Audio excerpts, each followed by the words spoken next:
Guía 3. Forma y estilo de la escritura. Realizado por Julián Andrea Domínguez Rodríguez, Luis Alfonso Fernández Gómez, Giselle Jiménez Monroy y Ricardo Forero Murcio.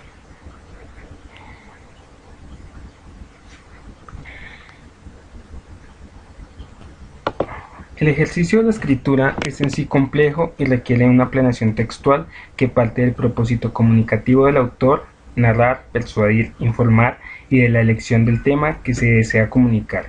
Una vez se identifica el tema general, se empieza a seleccionar las ideas que van a ampliar y respaldar este tema.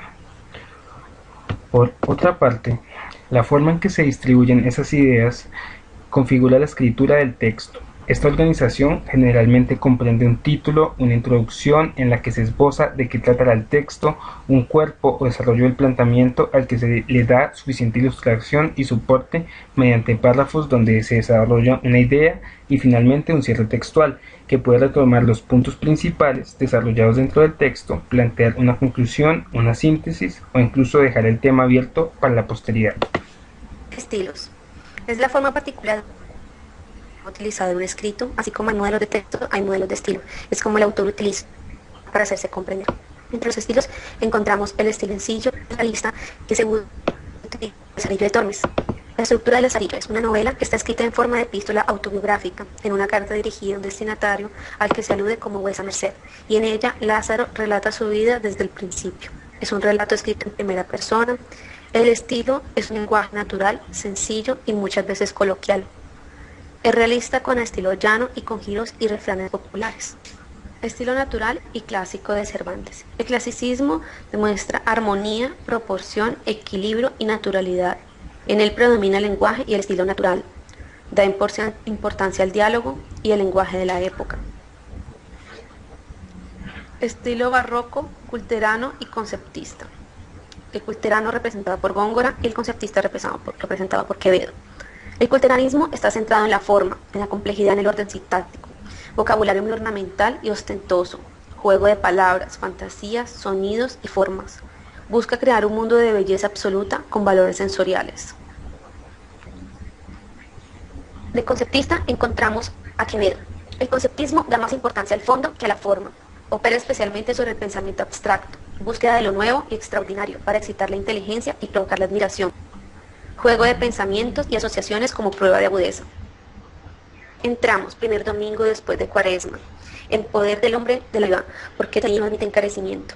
Él era un clérigo cerbatana, largo solo en el talle, una cabeza pequeña, pelo bermejo, no hay más que decir para quien sabe el refrán. Los ojos avecinados en el cogote, que parecía que miraba por cuévanos tan hundidos y oscuros que era bien sitio el suyo para tiendas de mercaderes. La nariz entre Roma y Francia, porque se le había comido de unas búas de resfriado que aún no fueron de vicio porque cuestan dinero. Seguimos con el estilo periodístico de Larra. El estilo de Larra es de la prosa periodística, claro y directo. Emplea con frecuencia la ironía. El tono de sus últimos artículos se hace cada vez más amargo y pesimista.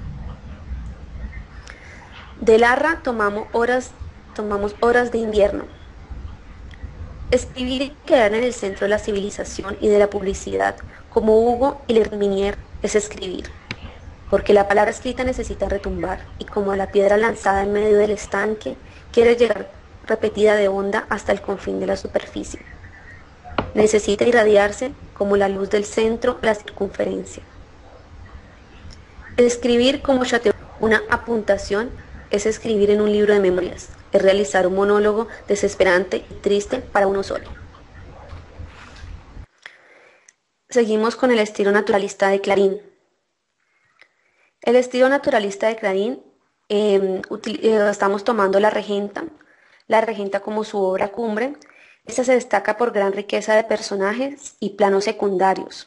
Utiliza técnicas como monólogo interiorizado, el estilo indirecto libre, que hacen que la historia sea narrada por los personajes a través de sus pensamientos y que permiten penetrar en sus interioridades. Estilo narrativo descriptivo de Unamuno. Lenguaje sencillo y expresivo, que rompe con la retórica recargada de la época. Vocabulario apropiado. Abundan palabras cultas, extranjeras y populares.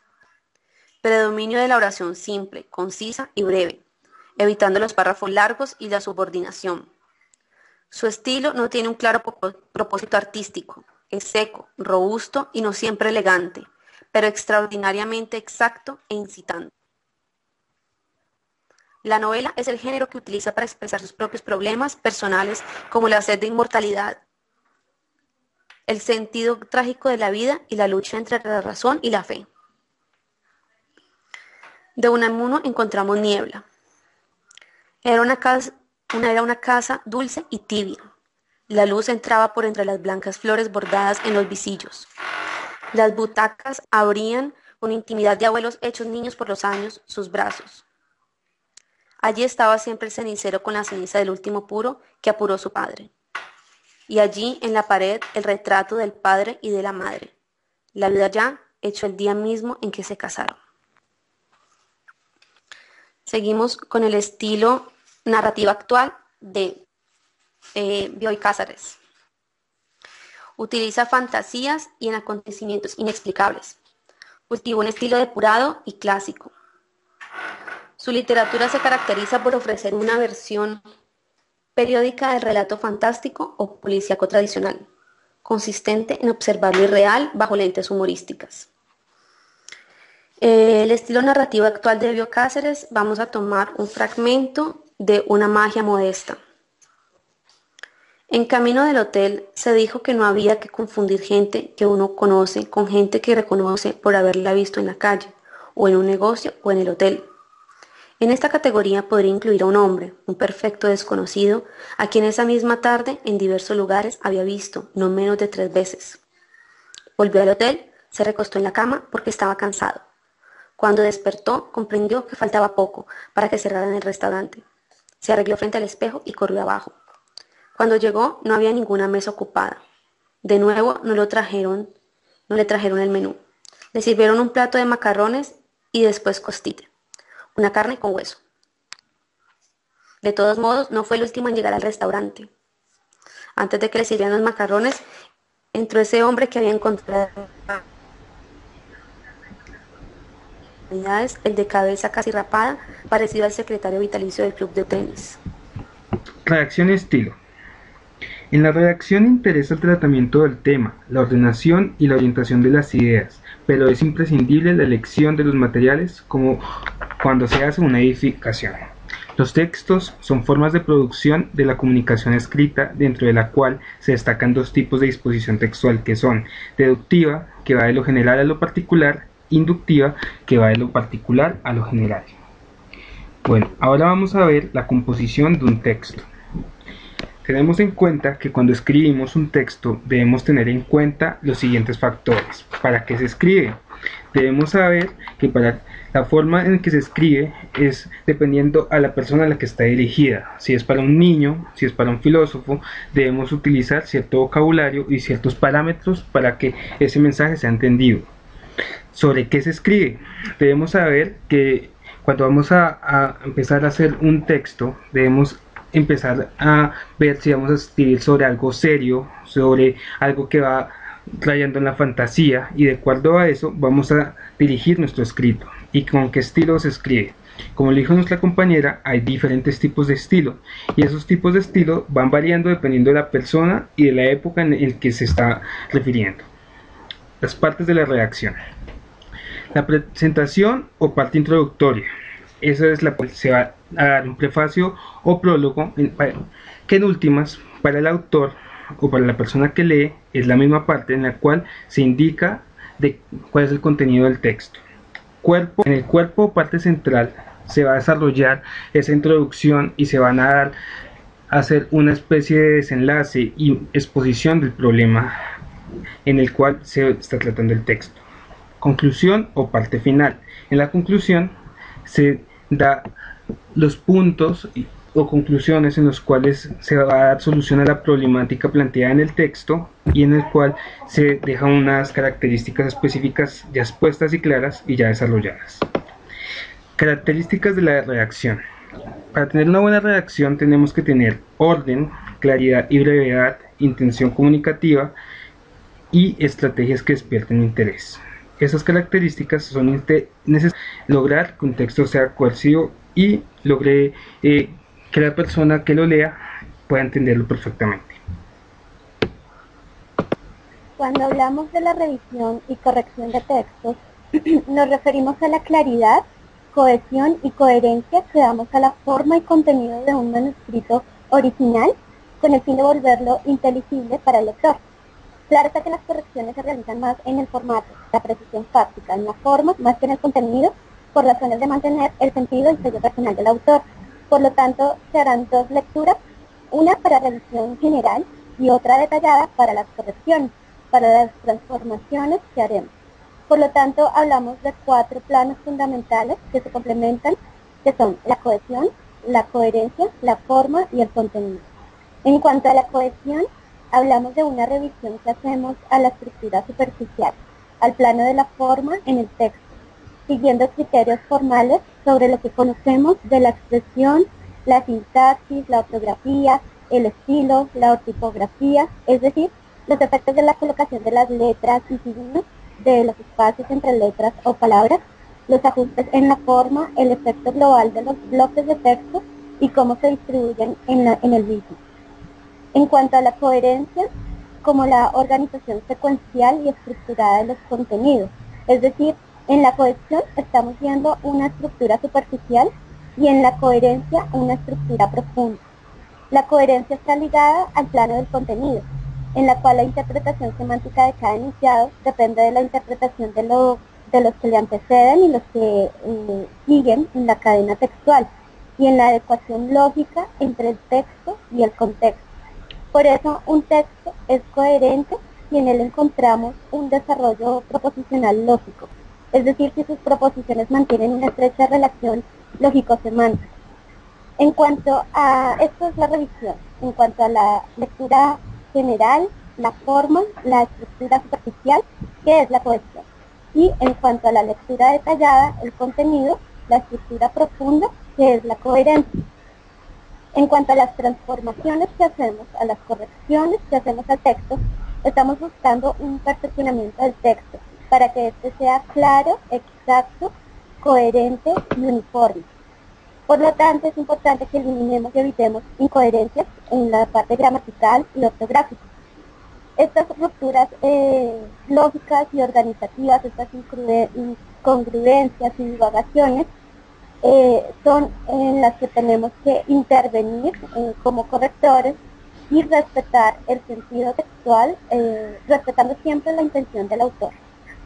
Bueno, y pues finalmente guiándonos de unas normas y técnicas, utilizando bibliografía actualizada, informando al autor sobre los criterios de unificación, códigos y cambios empleados, y las aplicaciones de las normas del RAE con tendencias y variantes, siempre teniendo en cuenta estas aplicaciones del RAE. Expresión fluida y estilo cuidado. Al escribir, conviene que elija cada palabra en función del tema y de la significación contextual. Se debe evitar la repetición e introducir recursos y mecanismos de expresión que ayuden a conseguir un estilo claro, propio y variado. Entre las indicaciones que ha de observar, analizar y corregir estarían: oraciones breves. Son las que se componen sencillas y simples. Un orden lógico. Prevalece sobre el impulsivo y el desmembrado. Oraciones compuestas. Son las que están coordinadas y subordinadas. No serán extensas. En la subordinada adjetiva, el relativo ha de estar al lado de su antecedente. La subordinada sustantiva ha de ir detrás del verbo principal. La subordinada adverbial se suele colocar tras el principal, aunque a veces se invierte por razones expresivas o llamativas. Las palabras calificadoras y complementarias. Adjetivos, complementos del nombre y adverbios son los que se colocan lo más próximo a las palabras que califican. Un ejemplo de ello es la vida alegre de la joven. Es lo mismo que decir la vida del alegre joven. El adjetivo. Siempre que el sustantivo lo precise con el fin de aclarar o limitar su significado. Uso de pronombres y de adverbios. En un lugar de la repetición de la misma palabra en forma anafórica, catafórica o deictífica. El enfoque de los enunciados de los textos pueden hacerse en primera, segunda y tercera persona. Lo que importa es mantener el mismo criterio en todo el texto escrito.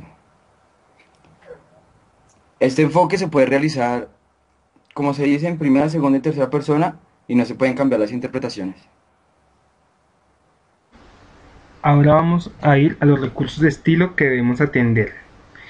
En primer lugar, se debe dar claridad a quién está dirigido, es decir, como dijo nuestro compañero, debe estar dirigido a primera, segunda o tercera persona. Debe estar de información que dé credibilidad. Debemos saber que las referencias son fuentes claras, científicas, que están bien referenciadas y que nos dan un soporte que nos pueda ayudar. Se deben presentar cifras concretas en las estadísticas y porcentaje.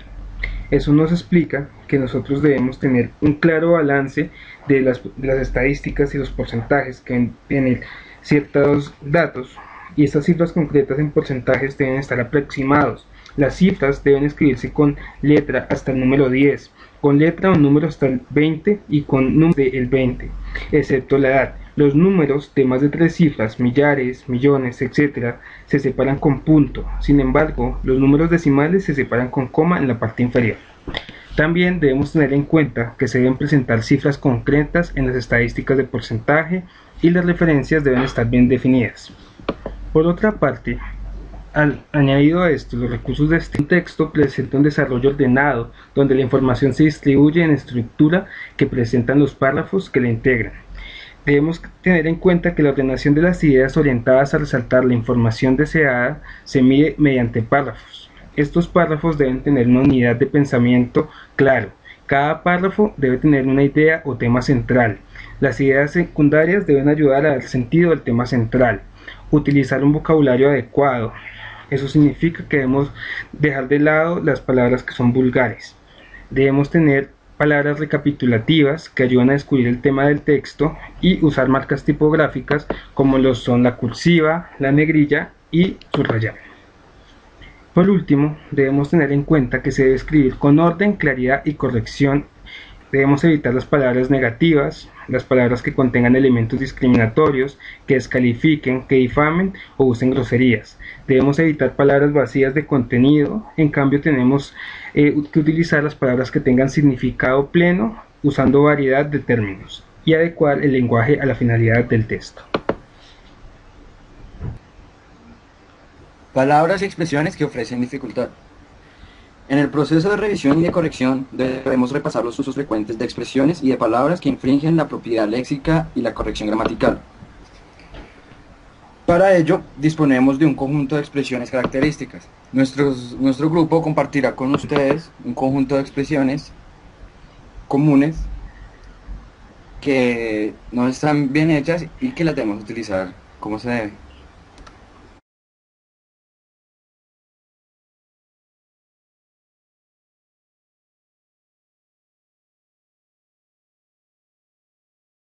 ¿Cuál es la finalidad de un texto?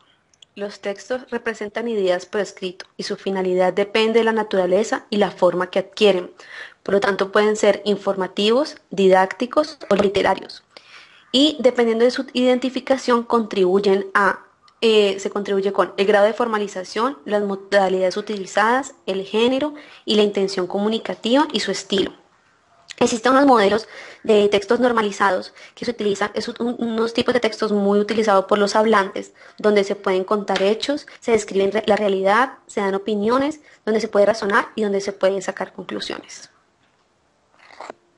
Bueno, ahora vamos a dar las conclusiones que tenemos nosotros sobre este trabajo.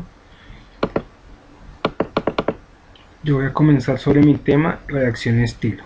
Al elaborar un texto se debe tener en cuenta y cuidado en la forma, claridad y sencillez del mismo para que pueda llegar con un mensaje claro y convincente al lector. Por otra parte, en la redacción interesa el tratamiento del tema, la ordenación y orientación de la idea, pero es imprescindible hacer una buena elección de repertorio sintáctico, gramatical y semántico que utilizaremos para lograr una buena construcción de un texto.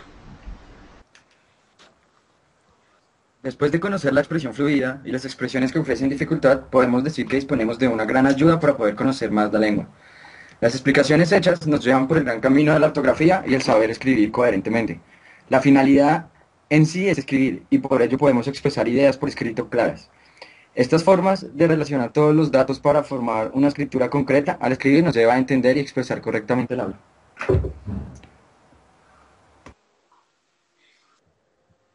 Toda oración comporta por lo menos dos estructuras. Una llamada estructura superficial o patente, que es la cohesión, es la organización sintáctica de la oración tal y como se presenta. La otra llamada estructura profunda o latente es en cuanto a la coherencia, es la organización de esta oración a un nivel más abstracto, antes de que se efectúen ciertas operaciones llamadas transformaciones, que son las correcciones, que se hacen y se llevan a cabo al paso de la estructura profunda a la superficial. Las relaciones de cohesión que se establecen a través del texto dan cuenta de la manera como la información vieja se realiza con la información nueva, para establecer una continuidad discursiva significativa, es decir, la unidad semántica, es encontrar esa unidad en el texto. La coherencia es una característica esencial de ese plano global, de esa organización secuencial y estructurada de los contenidos. Es la propiedad mediante la cual la interpretación semántica de cada enunciado depende de la interpretación de los que le anteceden y le siguen en la cadena textual y también de la adecuación lógica entre el texto y sus circunstancias contextuales, como lo dice Van Dijk. Por eso, un texto es coherente si en él encontramos un desarrollo proposicional lógico, es decir, si sus proposiciones mantienen una estrecha relación lógico-semántica, mientras la cohesión obedece a criterios formales. La coherencia obedece a criterios relacionados con la intención comunicativa.